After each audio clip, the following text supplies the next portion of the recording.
ተዋህዶ መሸሸጊያዬ ኦርቶዶክስ መጠለያዬ ሰላምሽ ከፍ ይበልልኝ እናቴ ሁሌም ኖሪልኝ ሰላምሽ ከፍ ይበልልኝ እናቴ ሁሌም በስመ አብ ወወልድ ወመንፈስ ቅዱስ አሐዱ አምላክ አሜን።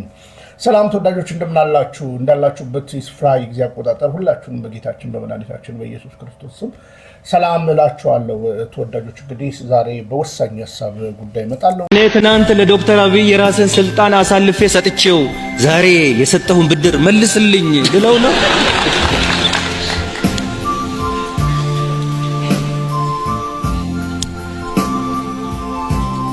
እንደዚህ አይነት ለስልጣን አይደለም ዋጋችንን ነፍሳችንን ያሳዝነው፣ ለስልጣን አይደለም፣ ለታይታም ለዝናም አይደለም። ለዚህች ሀገር አንድ ነገር በታሪክ አጋጣሚ እድል አግኝተናል። እድለኞች ነን። በታሪክ አጋጣሚ እድል እስካገኘን ድረስ ለዚህ ሀገር መልካም ነገርን ሰርተን ኮንትራታችንን ስንጨርስ ለኢትዮጵያ ጥሩ የሰሩ ባለውለታዎች መባልን ነው የምፈልገው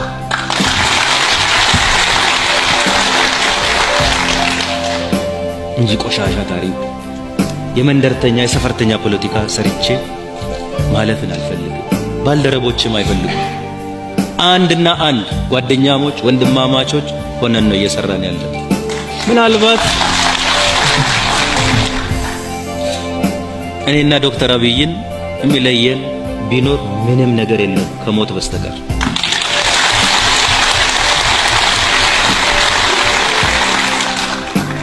ስለዚህ ምንም ነገር የለም። እባካችሁ ውዥንብሩ ውጪ ነው ያለው። ይሄ ውዥንብር ደግሞ ቀላል ኢትዮጵያውያንን እየጎዳ አይደለም። ቀላል ሰላማችንን አብሮነታችንን እየጎዳ አይደለም፣ እየጎዳ ነው። ዝም ብለን ማየት ተገቢ ይሆናል ብዬ አላስብም። ዝም ብለን ይጎዳናል፣ ያጠፋናል፣ ይበትነናል። እንደ ዋዛ ልንበተን እንችላለን። እንደ ቀልድ መታየት የለበትም። ሰባተኛው ጊዜ የምርጫ ሂደት እንግዲህ እየተካሄደ ነው ያለው። በዚህ ጉዳይ እንግዲህ አንዳንድ ሀሳቦችን ለመቸር እሞክራለሁ። እንግዲህ ይሄ ምርጫ ከባለፈው 5 ዓመት ምርጫ በብዙ በአስቂኝነት የተሞላ እውነት ለመናገር ነገሮችን ቆም ብለን ማየት እንችላለን። በመጀመሪያ ደረጃ ወደ 46 ቦታዎች መምረጥ አይቻልም። እንግዲህ በአማራ፣ በኦሮሚያ፣ በትግራይ ክልል እንግዲህ ዋና በሚባሉት ክልሎች ላይ የትራንስፖርት እንቅስቃሴ አማራና ኦሮሚያን ክልል አድማዎች፣ በግልጽ አማርኛ ተቃውሞች እየሰፈኑበት፣ በዚህ ሁሉ እንግዲህ በሄሊኮፕተር ሄደው ደግሞ ጠቅላዩ የማየውን ነገር የሚያወሩበት፣ ከሁሉ በላይ ደግሞ ትላንትና እንግዲህ እንደምታዩት የምርጫ ቦርድ ነፃነት አጥቻለሁ ብሎ ይናገራል። እስኪ አብረን እንስማ። አሁን ላይ ከቦርዱ አንድ ጥብቅ ማሳሰቢያ ወጥቷል። ለዘገባ የላኳቸው ጋዜጠኞች እንዳይዘግቡ ተከልክለዋል። ይህ ተገቢነት የለውም ብሏል የኢትዮጵያ ብሔራዊ ምርጫ ቦርድ። ቦርዱ እንደገለጸው ከሆነ ከ68 የመገናኛ ብዙሃን የተውጣጡ 1815 ጋዜጠኞች ለዘገባ የተሰማሩ ሲሆን በዚህ ሰባተኛው ሀገር አቀፍ ምርጫ ላይ እንዲዘግቡ የተሰማሩት እነዚህ ጋዜጠኞች ባጅ ተሰጥቷቸዋል፣ በቂ ስልጠናም ወስደዋል ብሏል። በአንዳንድ ቦታዎች ላይ ግን ዛሬ እንደታየው ዘገባ እንዳይሰሩ ተከልክለዋል። ለዚህም ዋነኛ ምክንያቱ ከቦርዱ ደብዳቤ አንጡ የሚል ነው። የምርጫ ዘገባውን ለመስራት ጋዜጠኞቹ የያዙት ባጅና የመስሪያ ቤታቸው መታወቂያ በቂ ሲሆን ከቦርዱ ደብዳቤ እንዳመጡ አስገዳጅ ነገር የለም በማለት ነው የገለጸው። ስለሆነም ይህ ሁኔታ በአስቸኳይ ሊስተካከል ይገባል በማለት ጥሪውን አቅርቧል። እንግዲህ እንደምታዩት የምርጫ ቦርድ ተደርጎ በማይታወቅ እንግዲህ ባጃት ይዞ እንግዲህ ያሉት የምርጫ ቦታዎች ጣቢያዎች ታውቃላችሁ፣ ለነዛ ሁሉ ኢንዲቪጁዋል ደብዳቤ ያስፈልገኛል ለማለት ጋዜጠኞች እንግዲህ አስቡ። ምርጫ ቦርድ ክሩን ሲልክ ሚዲያ አለ፣ አስመራጮች አሉ፣ ታዛቢዎች አሉ፣ መሰል ነገሮች አሉ ማለት ነው። ስለዚህ ሚዲያው ተፈርቷል። ሚዲያው ስለተፈራ ሚዲያው የሆነ ነገር ያወጣል ተብሎ ስለተፈራ ምክንያቱም በተለያየ ክልል ላይ የሆነ ነገር እንግዲህ ጥሩ ተፎካካሪ ፓርቲዎች አሉ ብለን ባናስብ ብልጽግና ግን ያንገሸገሸው ያቅለሸለሸው ህዝብ እንዳለ እናስባለን ማለት ነው።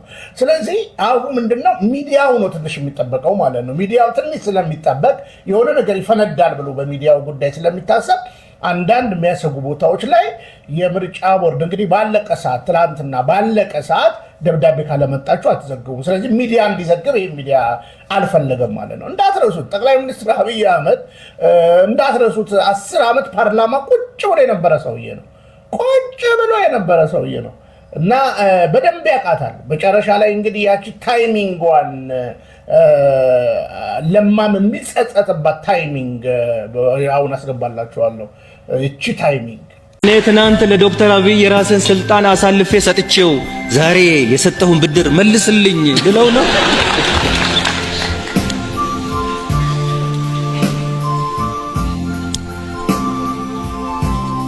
እንደዚህ አይነት ለስልጣን አይደለም ዋጋችንን ነፍሳችንን ያሳዝነው፣ ለስልጣን አይደለም፣ ለታይታም ለዝናም አይደለም። ለዚህች ሀገር አንድ ነገር በታሪክ አጋጣሚ እድል አግኝተናል። እድለኞች ነን። በታሪክ አጋጣሚ እድል እስካገኘን ድረስ ለዚህ ሀገር መልካም ነገርን ሰርተን ኮንትራታችንን ስንጨርስ ለኢትዮጵያ ጥሩ የሰሩ ባለውለታዎች መባልን ነው የምፈልገው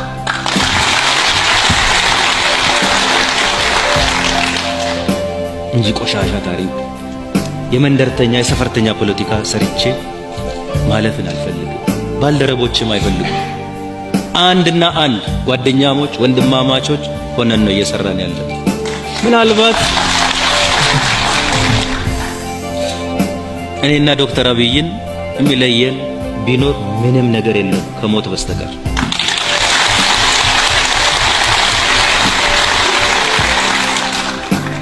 ስለዚህ ምንም ነገር የለም። እባካችሁ ውዥንብሩ ውጪ ነው ያለው። ይሄ ውዥንብር ደግሞ ቀላል ኢትዮጵያውያንን እየጎዳ አይደለም። ቀላል ሰላማችንን አብሮነታችንን እየጎዳ አይደለም፣ እየጎዳ ነው። ዝም ብለን ማየት ተገቢ ይሆናል ብዬ አላስብም። ዝም ብለን ይጎዳናል፣ ያጠፋናል፣ ይበትነናል። እንደ ዋዛ ልንበተን እንችላለን። እንደ ቀልድ መታየት የለበትም። እቺ ታይሚንግን እንግዲህ እንዳያችኋት በጣም በአስቀኝ ሁኔታ ለማ አምኖ አሳልፈው ሰጠው። ሰውየው ቆጥሮ ነው ሲንቀሳቀስ የነበረው። እንግዲህ በሻሻ በኩሎ ለ10 ዓመት ፓርላማ ውስጥ የነበረ ሰው ነው አብይ አህመድ ማለት ነው። ስለዚህ ታይሚንግ የሚጠብቅ ሰው ነው አብይ በእያንዳንዱ ነገር እና ጠቅላይ ሚኒስትሩን አለው እያያቸው እኮ ነው የነበሩትን አብሮ እዛው እያደገ ነበር። አሁን እንድትንዳት ሚዲያው ነው አሁን ተጽዕኖ ሊፈጥርብኝ የሚችለው ስላለ በአንዳንድ ቦታዎች ላይ ሚዲያዎች እንዳይገቡ ተብሏል ማለት ነው። ሚዲያ ተከልኩ። ይሄን አሁን ሌላ ሳይሆን ራሱ ምርጫ ቦርዱ ነው ያወጣው። አድማጭ ተመልካቾቻችን እንድታዩት የሚያስፈልገው ምርጫ ቦርዱ ተከልክለውብኛል የሚል ቅሬታ ከዚህ በፊት እንግዲህ እነ ሰብአዊ መብት ጥሰት ምናምን ተደረገ ነበር። አሁን ራሱ ምርጫ ቦርድ ራሱ ቅሬታ አቀርቧል። እንግዲህ የዛሬ 5 ዓመቱን ቆም ብላችሁ ማለት ነው ቆም ብላችሁና ያሁን እንደገና ማነጻጸሩ ትልቅ ነገር ነው። እንግዲህ በአሁኑ የዛሬ 5 ዓመት የትግራዩ ወቅት በወቅቴ ነው ምርጫ ማደርገው ብሎ በወቅቱ አደረገ። በዚህ የተለያየ ነገር ተፈጠረ። ያን ሁሉ ገፈት ቀመሰ። ያን ሁሉ 1.7 ሚሊዮን የትግራይ ህዝብ በየጫካ ያሙራ ሲሳይ ሆነ። አሁን ቀጣይ ነገር ምን ይሆናል? አብይም ዛሬ በእብሪት ያለው እንግዲህ አማራ ክልል ላይ ትልቅ ተቃውሞ አለ። ኦሮሚያ ክልል ላይ ትልቅ ተቃውሞ አለ። እንግዲህ በዚህ በምርጫ ሰበብ ደግሞ የሚመጣ በጀት አለ። አገሪቱ ወደ 86 ቢሊዮን ዶላር ዕዳ ውስጥ ገብታለች። አብይ ህዝቡ ላይም አሁንም እየቀለደ ነው ማለት ነው። እንደሰራ ነው አሁንም እብሪቱን የሚያሳየው። ዛሬም በነገራችን ላይ በኋላ አሰማቸዋለሁ የበሻሻ ህዝብን ዛሬም ይሳደባል በነገራችን ላይ ማለት ነው። ይሄ አንዳንድ ጊዜ ሳያውቅ የሆነ ሀገር ደርሶ የመጣ አካባቢውን የሚንቅ ሰው እንደሆነ በማሳያ ያሳያቸዋለሁ እና ግን አለ ወይ ምርጫ? አሁን ሰው እውነት ለመናገር በምንድን ነው እንዳልኳቸው አስገዳጅ ነው። በግዳጅ ነው ካርድ የወሰዱት። ኦልሞስት ወደ 53,000 ህዝብ ካርድ ወስደዋል ተብሎ ነው የሚወራው። ምን ያህል እንደወሰደ እግዚአብሔር ነው የሚያውቀው። ምርጫው እንግዲህ በአግባቢና በፍትሃዊ መንገድ ይሆናል ብለን ተስፋ እናደርግም። ምክንያቱም አሁን እናሳያቸዋለን ወደ እንትን የሚሄደው የሞላ ኮሮጆ ነው ወደ ምርጫ ጣቢያ እየሄደ ያለው። ሄሎ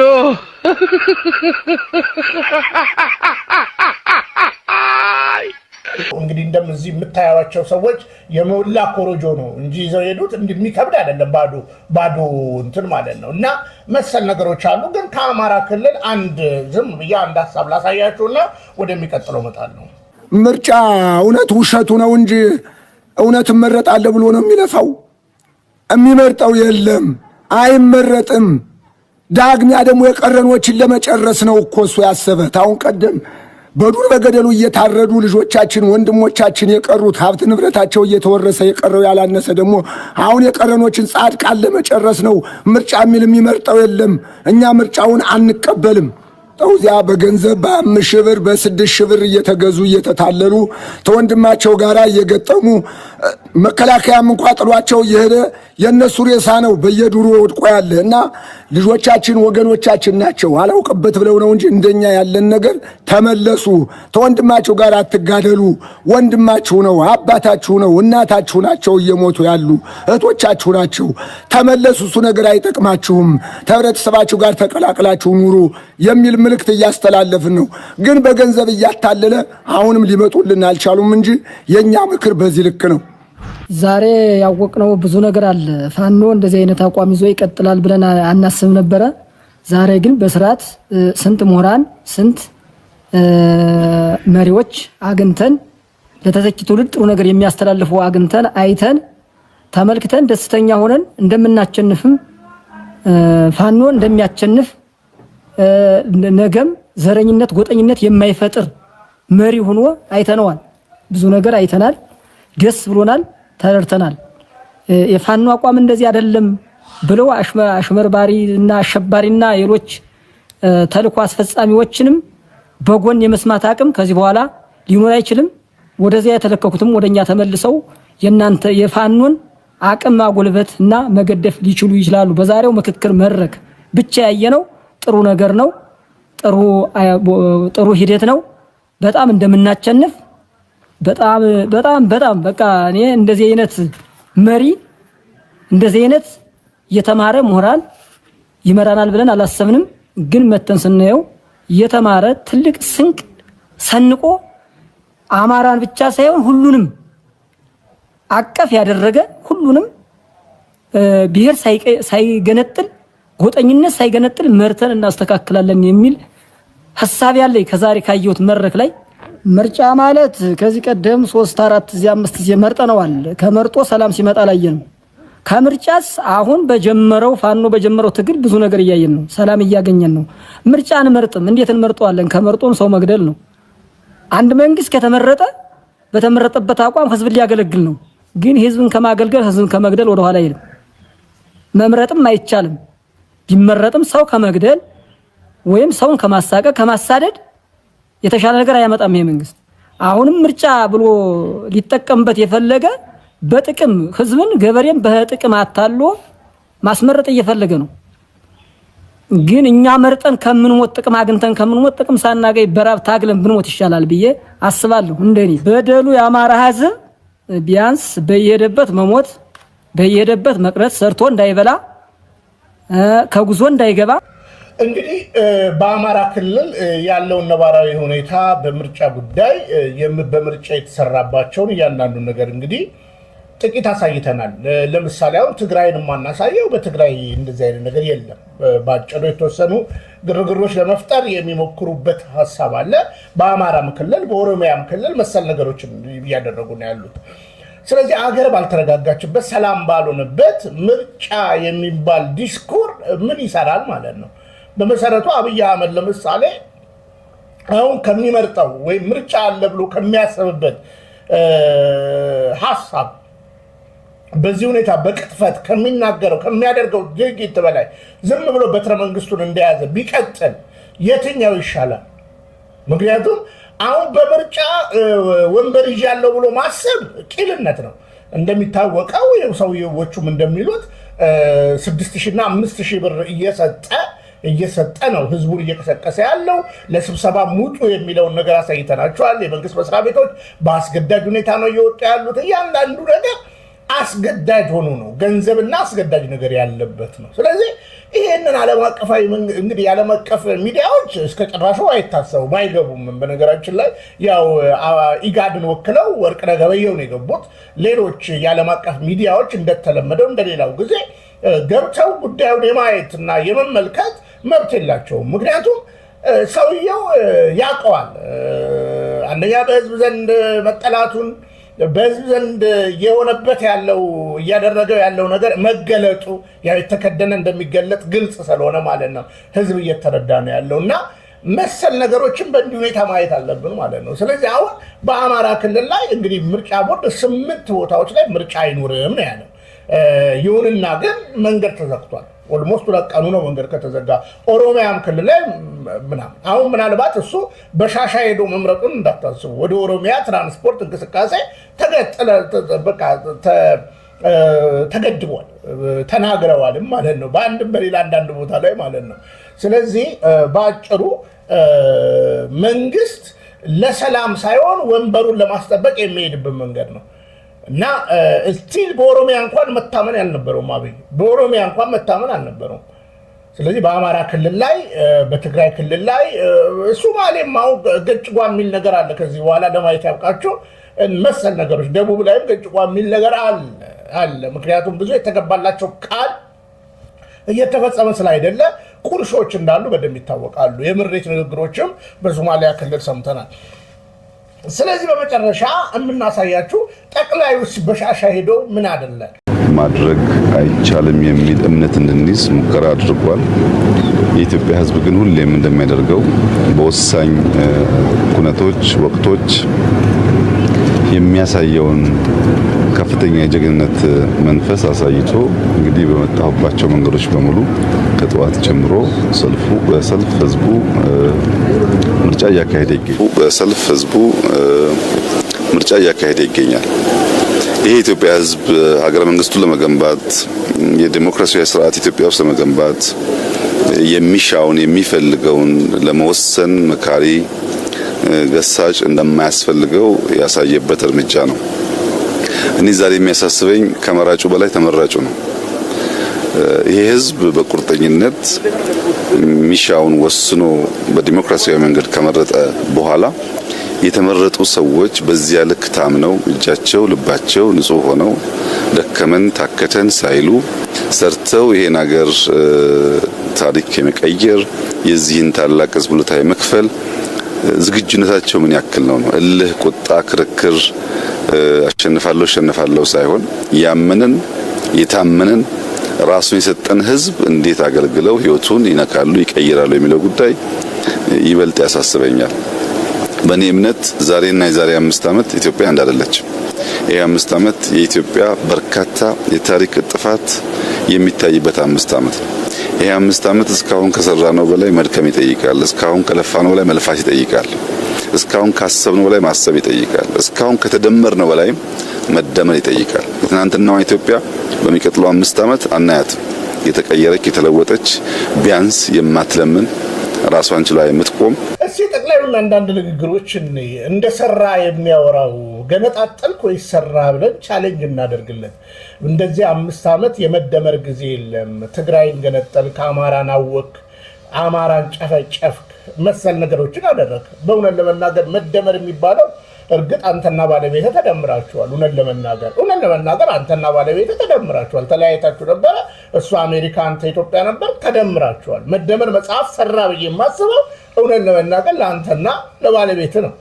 ሌላ ግን ጠንከር አድርጌ ጠቅላይ ሚኒስትር አብይን ቻሌንጅ ላደርገው። እንግዲህ መደመር ዛሬም ማለቱ በዚህ በምርጫ ያሳፍራል ማለት ነው። እንግዲህ ህዝቡን ከፍ አድርጎ ያረደና የገደለውን በድሮን የገደለውን ህዝብን ዛሬም ከፍ አድርጎ በጀብዱነት ለህዝቡ ያለውን ክብር ሲያወራ አብይ እኔ ያሳፍረኛል። በድሮን ማን የጨፈጨፈው? ህዝቡን ያባላው ማን ነው? ሩቅ አትሂድ። ጠቅላይ ሚኒስትር አብይ እንግዲህ አሁን አንተ ካቀረብካቸው እጩዎች ከግማሽ ፐርሰንት ከዛሬ 5 ዓመት ከግማሽ በላይ የሆኑትን አላቀረብኩም ዘንድሮ እና ተደምረሃል ወይስ እየቀነስክ ነው ያለው ማለት ነው? ከግማሽ በላይ የሆነ የዛሬ 5 ዓመት ተመራጮችን አላቀረብክም በአሁኑ ምርጫ ማለት ነው። በኦሮሚያ ብቻ አንተ ባለበት ማለት ነው።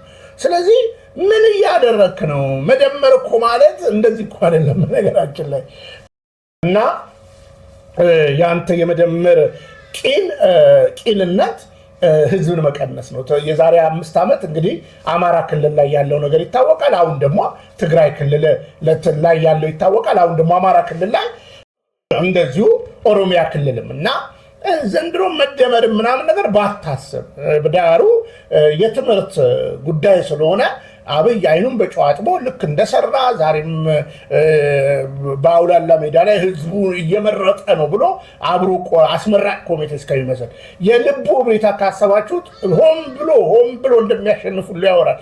ምክንያቱም እንደሚያሸንፍ ግልጽ ነው ማለት ነው። ምክንያቱም ሲስተማቲካሊ የሰራቸው ስራዎች አሉ እንደሚያሸንፍ የተደረገ በአንዳንድ አጋንንታዊ ነቢያቶቹ 70% አግኝቶ እንደሚያልፍ ምናምን እያለ እያስወራ ነው ማለት ነው።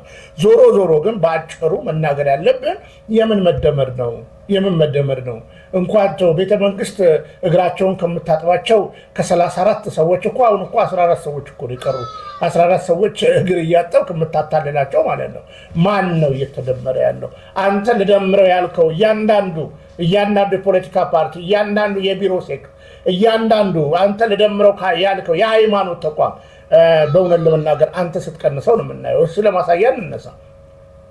የኢትዮጵያ ኦርቶዶክስ ተዋሕዶ ቤተክርስቲያን ከ2 ወደ 1 አደርጋታለሁ አልክ። ከዛ በኋላ በጣት ሰዓታውን ኦሮሚያ ትግራይ ብለህ እንደገና ምናምን ወደ 4 በጣት ተስካ ከፋፈልካቸው።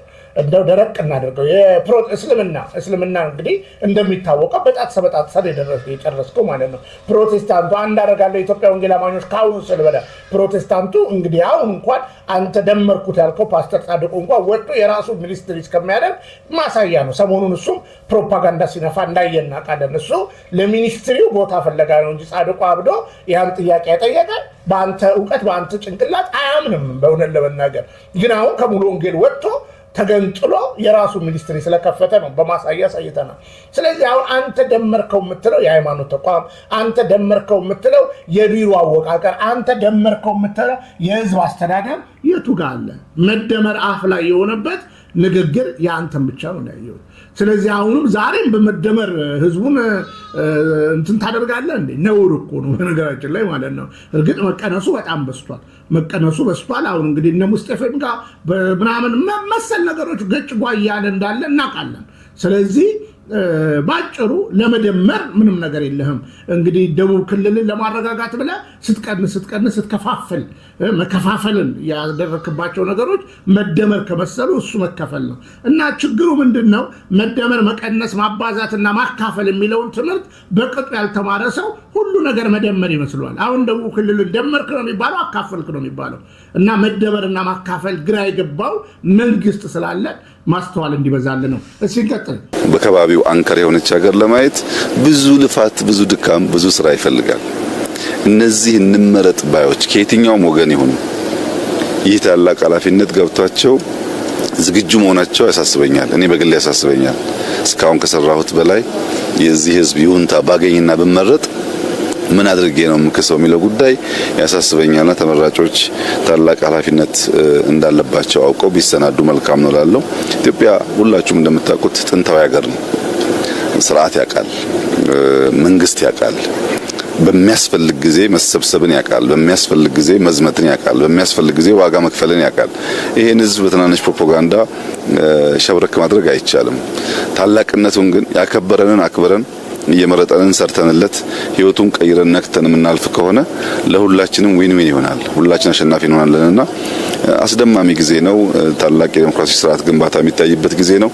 ይሄ ጉዳይ ተጠናክሮ እንዲቀጥል ሁላችን እንድንበረታ ያሸነፉ በታማኝነት እንዲያገለግሉ የተሸነፉ ደግሞ በጸጋ ውጤቱ እንዲቀበሉ ማሳሰብ ፈልጋለሁ። በዚህ ቦታ የሚመጣውን ውጤት በጸጋ ለመቀበል በእኛ በኩል ዝግጁ ነን።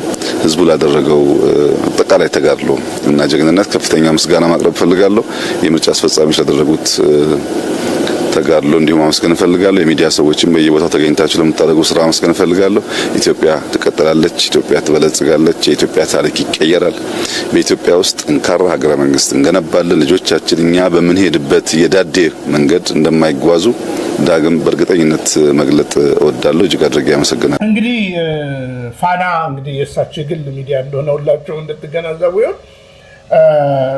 እንዳልኳችሁ ነው። አሁን ለምሳሌ የዛሬ 5 ዓመት ከምርጫው በፊት የነበረው የዓለም አቀፍ የሚዲያ እንቅስቃሴ፣ የአፍሪካ አንድነት ተሳትፎ፣ እያንዳንዱን ነገር ቆም ብላችሁ ማየት አለባችሁ ማለት ነው። አሁን ጠቅላዩ ሚዲያ ምናምን ይላሉ።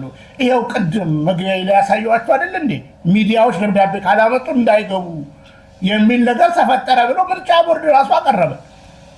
ይሄ በእንዲህ ሁኔታ ባለበት ለይስሙላ ይሄን ያህል የውጭ ሚዲያ 12 የውጭ ሚዲያ ኢጋድ ምናምን ገባ ብሎ የሚደሰኩረው የአፍሪካን ታዛቢ ቡድን እንደዚህ ሆነ ይሄ ነው እያለ 80 የግል ተወዳዳሪዎች እነማን እንደሆኑ እንኳን አናውቃቸውም። እና መሰል ነገሮች እንግዲህ በማጭበርበር የተሞላ ነገር ስላለ ሁሉ ሰው በአንክሮት እንዲያይ ጥሩ ነው። መቼም ለትዝብት ተቀምጠናልና ይህንንም እያየን እናልፋለን።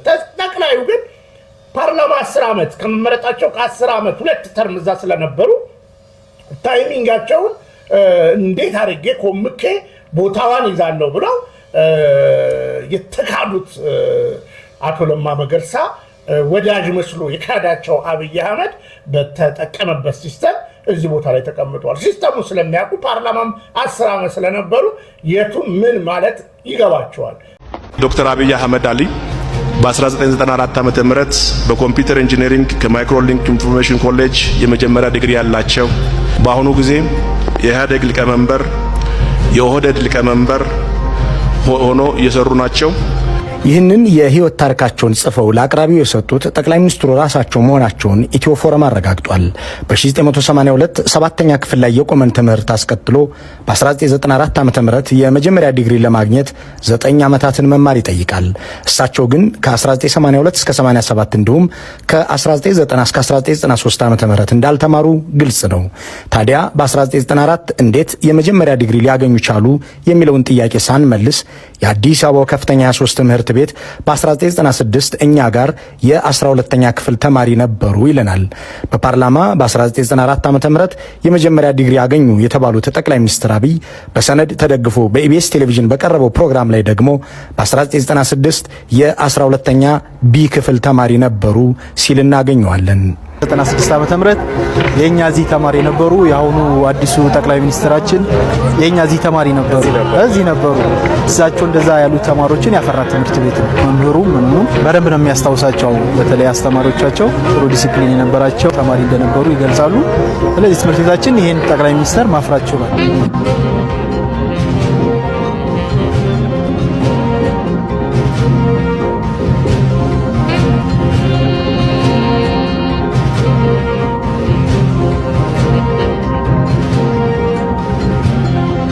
ጠቅላይ ሚኒስትር አብይ ለአቶ ሽፈራው ሽጉጤ ጽፈው በሰጧቸው አጭር የህይወት ታሪካቸው ላይ በ1994 ዲግሪ እንደጫኑ ቢገልጹም ኢቢኤስ ቴሌቪዥን ግን በ1996 12ኛ ክፍል ተማሪ ነበሩ በማለት የጋሪና የፈረስ ቅደም ተከተል እንድንጠይቅ የሚያደርግ ዝግጅት በሮስተራቸው አስደግፎ ያሳየናል። በኢትዮጵያ የትምህርት ህግ ዲግሪ ለመያዝ ቢያንስ 12ኛ ክፍል ትምህርትን መጨረስና ማለፍን ይጠይቃል። በ1996 የ12ኛ ክፍል ተማሪ የነበረ ሰው በ1994 የመጀመሪያ ዲግሪ ያዘ ማለት ግን አንድ ህፃን ሳይወለድ ተራመደ እንደማለት ያለ ከተፈጥሮም ከህግም የተጣላ ገለጻ ነው። ይህ የአንደኛና የሁለተኛ ደረጃ የትምህርት እንቆቅልሻቸውን ሳንፈታው በወቅቱ በቦርድ ሊቀመንበርነት በሚመሩት ኦቢኤን ቴሌቪዥን ጠቅላይ ሚኒስትሩ ከመሆናቸው 1 ወር በፊት አስቀድሞ ስለ እሳቸው ባሰሩት ዶክመንተሪ የአንደኛና ሁለተኛ ደረጃ ትምህርታቸውን በጅማና አጋሮ እንደተከታተሉ ተገልጿል። ዶክተር አብይ አህመድ አሊ ገና ከልጅነታቸው ጀምሮ ባለራዕይ፣ አርቆ አስተዋይና ነገውን መነሻና መድረሻ ያለሙ የተገነዘቡ ናቸው። የመጀመሪያና የሁለተኛ ደረጃ ትምህርታቸውን እዛው አጋሮና ጅማ ከተሞች ነው የተከታተሉት። በተጠቀሰው የሪፖርተር ዘገባ ላይ ወላጅ አባታቸው አቶ አህመድ አሊ እህቶቻቸውና ጓደኞቻቸው ብቻ ሳይሆኑ ራሳቸውን ጭምር ያረጋገጡት ነገር ጠቅላይ ሚኒስትር አብይ በ14 ዓመታቸው በ1982 አጋሮንና በሻሻን ትተው መሄዳቸው ነው። ከዚያ በኋላም ለመማርም ሆነ የረጅም ጊዜ ስራ ለመስራት በዚያ አካባቢ አልተሰማሩም። የትውልድ አካባቢያቸውን ከመልቀቃቸው በፊት እስከ 12ኛ ክፍል ያለውን ትምህርታቸውን በበሻሻ በአጋሮና በጅማ ተምረዋል እንዳይባል ደግሞ ጋዜጣው ያነጋገራቸው የአጋሮ ትምህርት እና ህዝቡን ማደናገር ግን ይበቃል። ምናልባት በአማራ ክልል ላይ ባለው አንዳንድ ቦታ በትግራይ ክልል ላይ ይህን ሰውዬ ለመጣል የሚጠቅመው ጦር ነው ብሎ አንዳንዶች የሚያስቡት የዲፕሎማሲ ሰው ስላይደለ ማለት ነው። አሁንም ይቅርታ ይላል፣ አፉ ላይ ነው እንጂ ይቅርታ አብይ አህመድ ልቡ ላይ ይቅርታ የለም። በነገራችን ላይ ይቅር ብሎ ይገላል ከጀርባ ማለት ነው። አሁን ለምሳሌ በኋላ ታያላችሁ እስረኛ ፈተናል ምናምን ብሎ ይናገራል። በእውነት ለመናገር አብይ አህመድ በዚህ አሁን ማንነቱ አይታወቅም። እና መለስ ዜናዊ እኮ በዚህ እኮ የተሻሉ ነበሩ። ኧረ በአያሌ ነገር የተሻሉ ናቸው። በአያሌ ነገር የተሻሉ ናቸው። ፓርላማው እኮ ፓርላማ ነበረ እና እነ ክርስቲያን ታደለ እውነተኛ ተፎካካሪዎቹን በፓርላመንት ያፋጠጡትን ያዋረዱትን በግልጽ አማርኛ በእውቀት ያዋረዱትን ሰዎች ከርቸሌ ጥሎ እንደገና እስረኛ ፈተን ምናምን ብሎ ያደናገራል። እስቲ እንደገና እንስማው። በተወከሉበትና ህዝቡን በመረጡት በጎማ አንድ የምርጫ ክልል ባለፉት 5 ዓመታት መሰረታዊ ለውጥ እንደመጣ መመልከት ችለናል። ፓርቲው አሸናፊ ሆኖ በመላው ሀገሪቱ ያለፉትን 5 ዓመታት ሲያስተዳድር ቆይቷል። ልክ እንደርሶ ሁሉ እርሶ ኮሚትድ ሆኖ ለተመረጡበት ህዝብ ለውጥ እንዳመጡ ሁሉ በተመሳሳይ ሌሎች አመራሮች የእርሶ ፓርቲ ወጥነት ባለው መልኩ ምን ያህል ስኬታማ ነበር ብለው ያስባሉ? ባለፉት 5 ዓመታት ኢትዮጵያ ውስጥ እንደሚቻል ያሳየንበት እንጂ ለውጥ ያመጣንበት ጊዜ አልነበረም። እንግዲህ ባለፉት 5 ዓመታት አለ አብይ አህመድ ያሳየነው እንደሚቻል ያሳየነው። አዎ እውነትን ነው። ሰው መግደል እንደሚቻል ያሳየበት ነው የ5 ዓመት። ሰው ማሰር፣ ሰው መጨፍጨፍ፣ ሰውን ማራቆት በዓለም አቀፍ በአገር ስም ተበድሮ የ86 ቢሊዮን ዶላር ባለዳ ማድረግ እንደሚቻል ያሳየበት ጊዜ ነው። አስተዳደርን ማስተዳደር ግን እንደሚቻል አላሳየህ ነው እና እንደሚቻል ያሳየንበት ነው ይለናል አብይ አህመድ ህዝቡን ሊያጃጅል ማለት ነው። እንቀጥል። ከመቆሸሽ መላቀቅ፣ ምርታማነትን ማሳደግ፣ ስርዓትን፣ ታዛዥነትን፣ አገልጋይነትን መፍጠር ይቻላል የሚለውን ሙከራ እዚህም እዚያም አሳይተናል። እንግዲህ ከመቆሸሽ መላቀቅ ስሙት። እንግዲህ ቃላቱ እንትን ማለት ነው።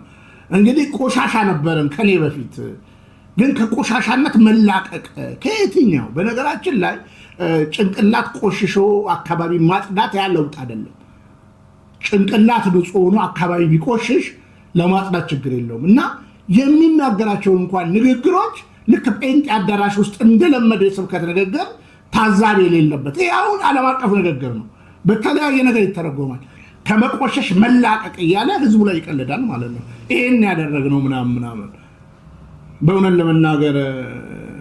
ለመናገር እንደዚህ 5 ዓመት የቆሸሻችሁበት ጊዜ አለ፣ የጨቀያችሁበት ጊዜ አለ። እውነት ለመናገር ከሌሎች ሀገሮች ምዘና አንጻር ብዙ ሊያመጻድቅ የሚሹ ስራዎች ተሰርተዋል። ከኛ መሻትና እቅድ አንጻር ግን ገና ነን። ገና ብዙ ስራ አልተሰራም። እዚህም አልተሰራም፣ ሌላም ቦታ አልተሰራም። እኔ እዚህን አካባቢ ዜጎች ህይወት በተሟላ መንገድ ለመለወጥ የሚጠበቅብኝ አድርጌያለሁ ብዬ አላምንም።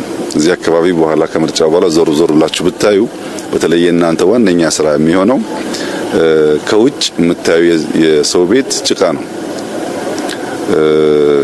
አካባቢውን ቤቱን አያጸዳም። ግን የፈለከውን ቤት መርጠህ ብትገባ ከነጫማ አትገባም። ጫማ አስወልቆ በካልሲ ያስገባሃል። ሳሎኑን ማሳመር የቻለ ህዝብ ከባቢውን፣ ሰፈሩን፣ መንደሩን ለምን ማሳመር አልቻለም? እንዴት ነው ያንን ካልቸር ምናሰፋው የሚለው በማስ ብቻ ሳይሆን በእያንዳንዱ ቤተሰብ ንግግር ይፈልጋል። በረንዳህን ጓሮህን አጽዳ፣ ልክ ሳሎኑን እንደምትጠነቀቀው ሰፈሩም ከተማውም የጸዳ ይሁን የሚለው በገንዘብ ኃይል በስልጣን ኃይል በመፈለግ ብቻ የሚመለስ ጉዳይ አይደለም። ከዚያ ባሻገር በደንብ እያንዳንዱ ቤተሰብ ጋር መነጋገር ማስተማር ይፈልጋልና ጅማሮች አሉ። እንግዲህ አብይ አህመድ ዛሬም በህዝቡ ላይ እንደዚህ ነው የሚቀልደው። እንግዲህ የበሻሻ ህዝብ ቆሻሻ ነው። በደንብ ስሙኝ። የጭቃ ቤት ነው። ሳሎኑ ላይ ግን ጫማ አውልቀ ነው። ሙስሊሞች ስለሆኑ ነው። ባጭር አማርኛ ሌላ ምንም ነገር የለም።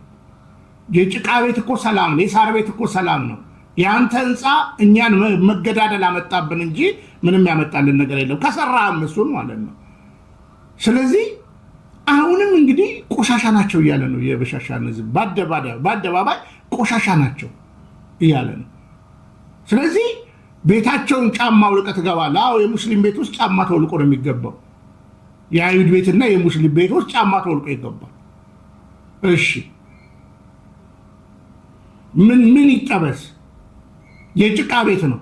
በነገራችን ላይ ግን ተወዳጆች ይህን ታውቁ ይሆናል። አብይ አህመድ በሻሻን ወክሎ በአጠቃላይ 18 ዓመት በፓርላማ ተወካይ እንደነበር ታውቃላችሁ። 18 ዓመት እና እውነት የበሻሻ ህዝብ ይዳኛል። ግን የበሻሻ ህዝብ ዛሬም ቆሻሻ ናቸው ይላል አብይ አህመድ።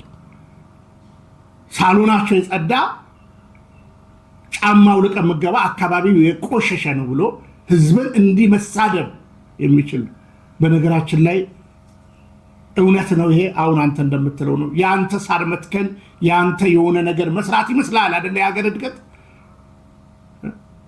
ለበሻሻ ህዝብ 80 ብር የነበረው ዘይት 580 ብር ስታስገባው ዘይቱን አታወርድለትም፣ ጤፉን አታወርድለትም።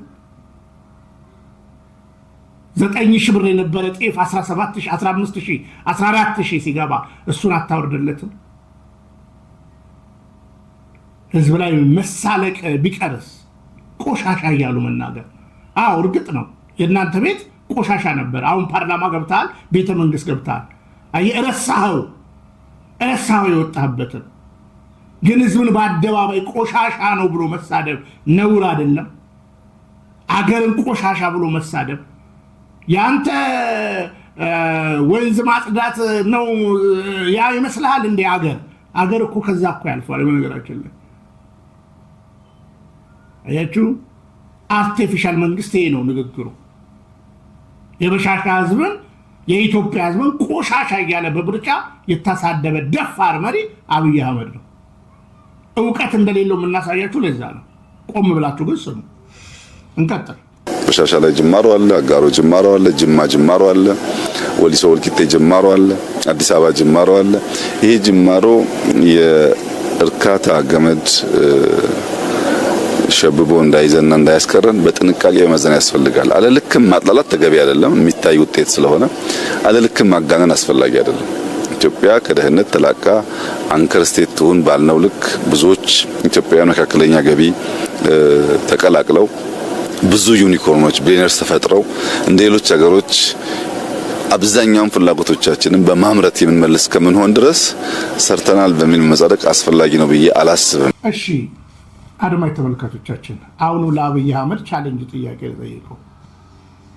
አንተ የኢትዮጵያ ህገ መንግስት የኢትዮጵያ እንግዲህ የዛሬ 8 ዓመት አገር ስትመራ በደርግና በኢህአዴግ የነበረው 17 ሲደመር 27 የ44 ዓመት የገንዘብ ዕዳ 27 ቢሊዮን ዶላር ነው እየተባለ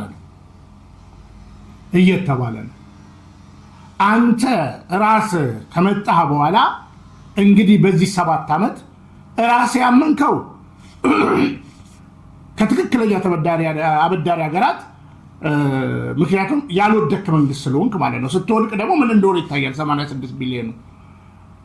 እንግዲህ እነዛ ከወደቁ በኋላ አለ ብለህ የነገርከው ያላችሁንም እናንተ ናችሁ። 51 ምናምን ቢሊዮን ዶላር ዕዳ ውስጥ ገብተናል ብለሃል።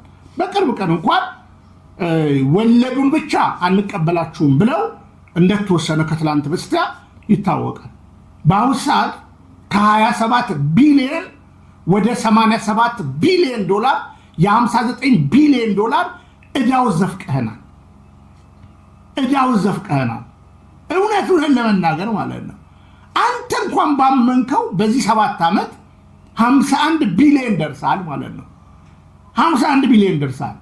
የ44 ዓመቱን እጥፍ አድርገ 51 ቢሊዮን ደርሻለሁ ዳይ ብሏል።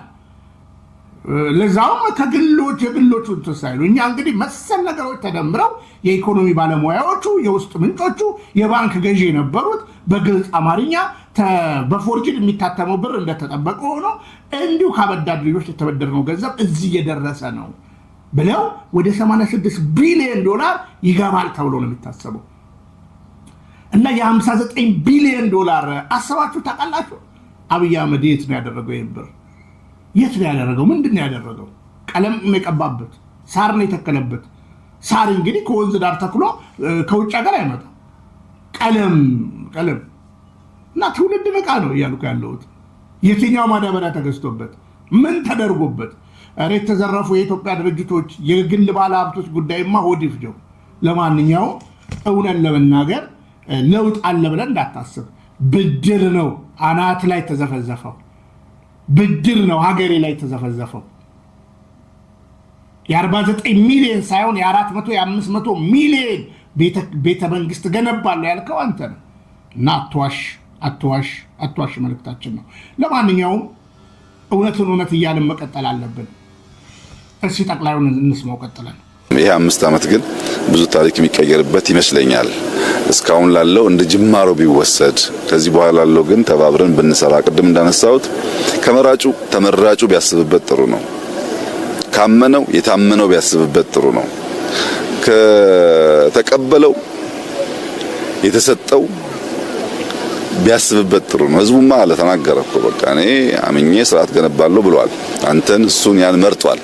የተመረጡ ሰዎች ግን ሌብነት ተጠይፈው፣ ስንፍናን ተጠይፈው፣ ራስ ወዳድነትን ጠልተው ኢትዮጵያን እንደ ሀገር ከፍ የማድረግ ስራ ላይ ቢሳተፉና ቢሰሩ በምድር የታመነ በሰማይም የታመነ ይሆናል። ሰው በዚህ ደረጃ ራሱን ሰጥቶ አምኖ ሲመርጥ ታምኖ አለማገልገል በጣም መጥፎ ነገር ነውና ከመራጩ ተመራጩ ያሳስበኛል። ያንን ኃላፊነት ተቀብለን በትጋት የምንሰራ ከሆነ እንዳያችሁት ኢትዮጵያ ትለወጣለች። ማትለወጥ ሀገር አይደለችም። ያ ትጋት ግን የውስጥ ኮሚትመንት ውሳኔ ይፈልጋል። ዝም ብሎ በዋዛ የሚሆን አይመስለኝም። እንግዲህ ተባብረን በጋራ የጀመርናቸውን ጅማሮች እናሳካለን ብዬ ተስፋ አደርጋለሁ። ፓርቲው ቢያሸንፍ በሀገሪቱ ውስጥ የሚፈጠሩ ችግሮችን በዘላቂነት መፍትሄ ለማበጀት ምን ያህል ቁርጠኛ ነው? የኢትዮጵያ የጸጥታ ችግር እንዲፈታ ፓርቲ ቢመረጥም ባይመረጥም የሚሰራበት ጉዳይ ይሆናል። የጸጥታን ጉዳይ በሚመለከት ግን ማስተዋል የሚገባን ነገር እኔ እናንተ በጋራ ስንኖር የሁለታችን እኩል ውሳኔ ይፈልጋል ጸጥታ። እኔ ሰላም ስለፈለኩ እኔ የተረጋጋ ሁኔታ ስለፈለኩ ብቻ ሰላም ሊፈጠር አይችልም። በአንተ በኩልም ኢኳሊ ያ ውሳኔ ያስፈልጋል። ኢትዮጵያ ውስጥ የፓርቲያችን የሰላም ፍላጎት በብዙ መልኩ ተገልጧል። ጠላት የተባሉ የተዋጉ የተባሉ ሰዎች ይቅርታ አድርገን በመቀላቀል የታሰሩ በመፍታት የተሰደዱ በመመለስ የኢትዮጵያን አንድነት በመደመር በጋራ እንስራ በማለት በብዙ መንገድ በልበ ስፋት ለማሳየት ተሞክሯል። በቃ የአብይ ዲስኩር ከዚህ አልፍም። እውነትስ አድርጎታል ወይ? አው ለማሳያ የመጀመሪያው ጊዜ የአንተ ብቻ ሳይሆን የህዝብ ንቅናቄ ነው ያንን ነገር ያደረገው። ስለዚህ አብይ እንግዲህ ስፔሲፊክ በ97 ወይስ በ2002 እርግጠኛ ነኝ ከ2002 ፓርላማ ነበረ። 97 ያችን 5 ዓመት ነበር አልነበረም እናጠነዋለን። 2002 ግን ገብቷል። ከዛ በኋላም እንግዲህ እስካሁን ድረስ ላለፉት 16 ዓመት በሀገር ፖለቲካ ዝወራ ከዛ በፊትም እንደነበረ ይታወቃል። እንግዲህ ቆም ብላችሁ ማሰብ ያለባችሁ አሁንም አብይ ዋሻል፣ ለውሸት ችግር የለበትም፣ ፈተናል ምናምን ያ እነ ክርስቲያን ታደለ እስር ቤት ነው ያሉት። ዛሬም እስር ቤት ነው ያሉት። ዛሬም እየማቀቀ ነው። የተቃወሙት እነ ታዲዮስ ታንቱ እነ መስከረም እያንዳንዱ ጋዜጠኛ እያንዳንዱ ፖለቲከኛ አብይን የተቃወመ የቅርብ ቀን አዳነችን የተቃወመው እና አቤል አቡና እኛም ጭምር አብይ ስትቃወሙት ከርቸሌ ነው የሚከተላችሁ። ስለዚህ የውሸት ወንጌል የውሸት ማንነት ምንም ፍርሃት ስለሌለው አብይ ዛሬ መዋሸቱ ኖርማል ነው። በስተመጨረሻ እስኪ የጠቅላዩ የድፍረት ደግሞ የመጨረሻ ጥግን ላሳያችሁ። እስኪ እሱን እኔና እንመለሳለን። በሌላው ወገን ግን ይቅርታውን እንደ ፍራቻ መተውን እንዳለማወቅ እንሰብሰብን እንዳለመቻል ወስደው የታለሉ ወንድምና እህቶቻችን በየጊዜው በግራ በቀኝ ስልጣን ለማግኘት ያለው አማራጭ ኃይል ብቻ ነው ብሎ ያመኑ ወገኖች አሉ። ከነሱ ውስጥ የማይናቅ ቁጥር በየጊዜው በሰላማዊ መንገድ እየመጣ ነው ያለው። አሁንም በሰላማዊ መንገድ የሚመጡ ወገኖቻችን ካሉ በራችን ክፍት መሆን አለበት። አሁንም ለበለጠ ይቅርታ፣ አሁንም ለበለጠ ልብ ስፋት፣ አሁንም ለበለጠ መቀበል መዘጋጀት አለብን። ምን ገነባው ሀገር ነው፣ የግል ጉዳይ አይደለም። ሀገር ሲገነባ ብዙ ነገር መተው አለበት፣ ከፍላጎት ባሻገር መሆን አለበት። ትናንት የነበረን የጸና አቋም ነገም የሚቀጥል ይመስለኛል። ብንመረጥም ባንመረጥም የፖለቲካ ፓርቲ ነን። ብንመረጥም ባንመረጥም ትልቅ ፓርቲ ነን። ይህ አስተሳሰብ ህዝብ ውስጥ እንዲሰርጽ ሁሉም ኃይሎች ይሄን ነገር እንዲያምኑ እንደምንሰራ ምንም ጥርጥር የለውም። ሰላም ግን በመንግስት ፍላጎት ብቻ የሚመጣ ተደርጎ መወሰድ የለበትም። ለምሳሌ ይህ ምርጫ እንዲደናቀፍ በመቶዎች የሚቆጠሩ ቦምቦች በየከተማው እኮ ስንለቅም ኖረናል። ሰው የራሱን ወገን የራሱን ወንድም ማን ላይ እንደሚያርፍ ሳያቅ እንደው ረበሽኩ ለማለት ብቻ ከሆነ ሀገር የተላከለትን ቦምብ ይዞ በየከተማው መሄድ ይሄ ጤነኛ የትግል ስልት አይደለም። ያ ቦምብ ልጅህን፣ እናትህን፣ ወንድምህን፣ እህትህን ሊገል ይችላል። ጠላት ላይ የሚያርፍ አይደለም። ቦምብ ሁለት ጠላትና ወዳጅ ተብሎ በተለዩ ኃይሎች ድንበር ተለይቶ የምትወራወረው ጉዳይ እንጂ ማህበረሰብ ውስጥ ኳስ የሚጫወት ሰው ውስጥ ምርጫ የሚያደርግ ሰው ውስጥ የምትገባው ጉዳይ አይደለም። ምርጫው ውስጥ ማን እንዳለ ስለማይታወቅ እና ይህ አስተሳሰብ መቀረፍ ያለበት ይመስለኛል። የባንዳነት ተላላኪነት፣ ለጥቂት ጥቅም ሲባል ታዛዥነት፣ ካልቀጠቀጥክ ካልገረፍክ በስተቀር በንግግር ያለማመን በሽታ መፈታት ያለበት ይመስለኛል። ይሄ ከምርጫ ጋር ትስስር የለውም። ብንመረጥም ባንመረጥም እንደ ዜጋ ለሰላም ለአንድነት የምንሰራ ይመስለኛል። እንግዲህ የጠቅላይ ሚኒስትር አብይ አህመድ የቅጥፈት የጨካኝነት ልክ እንግዲህ በመቶዎች የሚቆጠሩ ቦምቦች ምርጫ ላይ ለቀመናል አሉ። በደንብ ስሙ። እንግዲህ ቦምብ ሊፈነዳ ይችላል ማለት ነው። አንዳንድ ቦታ ላይ የተበሳጩባቸው ቦታዎች ላይ ቦምብ ሊያፈነዳ ይችላል ማለት ነው። አብይ ቦምብ ሊያፈነዳ ይችላል አብይ ማለት ነው። ይሄው በመቶዎች ለቀምን ብሏል። እቺ ማለት ሊያፈነዳት ያሰባትን ነገር ሊያደርግ ነው። ከዛ በተረፈ ግን አብይ እውነት ህዝብ በቃ ሾርት ሚሞሪ ነው ብለህ በቃ ትጫወትበታለህ። በድሮን የጨፈጨፍከው የትግራይ ህዝብ፣ በድሮን የጨፈጨፍከው የአማራ ህዝብ ባንዳ ስለሆንክ ነው አይደል? ከየትም የተቀበልከውን መሳሪያ መሞከሪያ ያደረግከው የሀገር ህዝብ ባንዳ ስለሆንክ ነው። የራስህን መልሰህ ለሌላ ሰው ትሰጣለህ። እንዳንተ ጨካኛለህ። ቅርብ ቀን እኮ ነው፣ ወር እኮ አይሞላንም እኮ አማራ ክልል ላይ የለቀቅከው ድሮን። ሱዳንማ እየጣለች መታለች፣ እየጣለችን መታለች። ግን አሁንም ቦምብ ልታፈነዳብን ነው። ይሄ ቦምብ ለቅመናል ብለሃል ከምርጫ ቦታ። ስለዚህ የተቃወሙ እንደማትመረጥ ያወክባቸው ቦታዎች ላይ ቦምብ ታፈነዳለህ። በእንደዚህ ሁኔታ የሞላ የምርጫ ኮሮጆ ይዘህ ትወጣለህ ማለት ነው። እኛም ነቅተናል፣ ጉድጓድ ምሰናል አይደለም። ህዝቡ እኮ ነቅቷል፣ አልፎ ሄዷል። በነገራችን ላይ ድሮም ያለፈ ነበረ፣ አሁንም አልፎ ሄዷል። ግን ማጃጃል አይቻልም። አይበቃንም የሰኔ 16ቱ እና ቦምብ ለአንተ መጫወቻ ነው። ምክንያቱም ቦምብ ጋር ስትጫወት ነው ያደግከው። በትግራይ ጦርነት እኮ የትግራይ ሆቴሎች ይቃጠሉ አቡኑ ያልከው ሰው የኔ ወዳጅ ነበር፣ አዳነች አቤቤ ታስታውሻለሽ? እንተዋወቃለን። ዛሬ ያ ሰውን ገድላችሁት ይሁን ምን አድርጋችሁት እንደሆነ ያ ቦምብ አምካኝ የነበረው ፈንጂ አምካኝ የነበረው ወንድም ቦሌ ጋር ትዝ ይልሻል አይደለ? 33,000 ካሬ ገዝቶ በ50 ሚሊዮን እንደፈለጋችሁ አድርጋችሁት ገላችሁት ይመስለኛል። ይኑር አይኑር አላውቅም። እና ቦምብ ማፈንዳት ለአብይ አህመድ ለናዳነች አቤቤ ኖርማል ነው። ነገራችን ላይ ከአንደበቱ ሰምቻለሁ። የትግራይ ሆቴሎችን በአዲስ አበባ ላይ አፈንዳ ብላይ እምቢ ስላልኩ ብሎ ነግሮኛል። ጁንታ ስትይ የነበረ ዘመን ማለት ነው። እና በምርጫ ቦምብ ልታፈነዱ ማሰባችኋል ማለት ነው። ከራሳችሁ አንደበት ነው የሰማነው። ለማንኛውም በድሮንና በቦምብ ህዝብ መጨፍጨፍ፣ ህዝብ በህዝብ ላይ በማነሳሳት ይህን ያደረገ መንግስት አንተ ነህ። ስለዚህ አሁንም እንግዲህ ለቀምኩ የምትለው ያስቀመጥከውን ቦምብ ይመስለኛል። እና ትውልድ ንቃ መልእክቴ ነው። ለማንኛውም እንመለሳለን። እኔ ማስተዋል እንዲበዛልን ነው የምጸልየው። እውነት ለመናገር አይጠቅምም። ማስተዋል እንዲበዛልን ነው። እና ንግግሮችን ራሱ ያው መቼም የሞኝ ንግግር አይደበቅም እና ራስ መልሰህ ታወራዋለህ። ልናፈነዳ ነው እያልክ ማለት ነው። ብንያም ሽታ ሄደኝ ፍቅረ ኢየሱስ ሰላም እግዚአብሔር ከሁላችን ጋር። ተዋህዶ መሸሸጊያዬ ኦርቶዶክስ መጠለያዬ ሰላምሽ ከፍ ይበልልኝ እናቴ ሁሌም ኖሪልኝ ሰላምሽ ከፍ ይበልልኝ